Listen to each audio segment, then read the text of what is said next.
আমি নিজে একজন সার্বক্ষণিক শিল্পী, অনিয়মগুলো নিয়ে কাজ করবার একটা পরিকল্পনা আছে। আমার প্রথম পরিবার মিডিয়া, অনেক ভালো লাগছে যে পরিবারের সদস্যরা সবাই এক পরিবারের সঙ্গে এক ছাদের নিচে থেকে যেমন আনন্দ উৎসব করে, এটাও কিন্তু ঠিক একই রকম।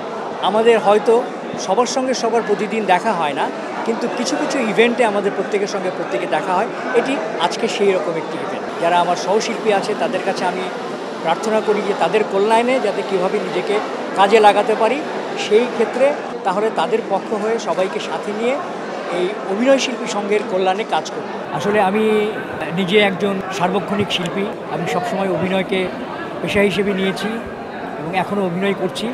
আমি একজন শিল্পীর যে কাজ করবার ক্ষেত্রে কী কী প্রতিবন্ধকতা তৈরি হয় বা কী কী পাওয়া না পাওয়া আছে, সেগুলো সম্পর্কে আমি নিজে অনেক বেশি কাজ করতে গিয়ে অভিজ্ঞতা অর্জন করেছি। সেই অভিজ্ঞতার পরিপ্রেক্ষিতে আমি আমাদের এই শিল্পী সংঘের যে সকল শিল্পীরা আছেন তাদের যে বিষয়গুলো, যে পাওয়া না পাওয়া, অপ্রাপ্তির যে বিষয়গুলো, অনিয়মগুলো আছে, সেই অনিয়মগুলো নিয়ে কাজ করবার একটা পরিকল্পনা আছে।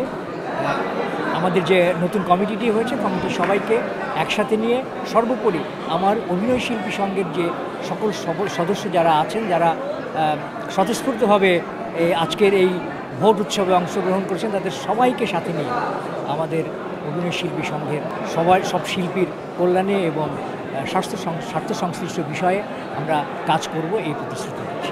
এই বিজয়টা আসলে সবসময় আমি আজিজুল হাকিমের পাশে থেকে দেখেছি। সাধারণ মানুষ তাকে অনেক ভালোবাসে। আর আমি সবসময় বলি মিডিয়া আমার একটা পরিবার। হ্যাঁ, আমার প্রথম পরিবার মিডিয়া। মিডিয়ার সবচেয়ে বেশি কাছের হচ্ছে সহশিল্পী। যারা শিল্পীরা তাকে এতটা ভালোবাসে, এই আস্থাটা আমার ছিল। যদি কোনো কারণে এর ব্যতিক্রম হতো, ফলাফল কষ্ট পেতাম, ঠিক তার বিপরীত যে আস্থাটা ছিল, সেই আস্থায় দেখলাম না আজিজুল হাকিমকে তার সহশিল্পীরা অনেক অনেক বেশি ভালোবাসে। এই বিজয়টা তারই প্রমাণ। অনেক ভালো লাগছে, অনেক ভালো লাগছে, আলহামদুলিল্লাহ। স্লোগান লাগে না, আপনারাই এনাফ।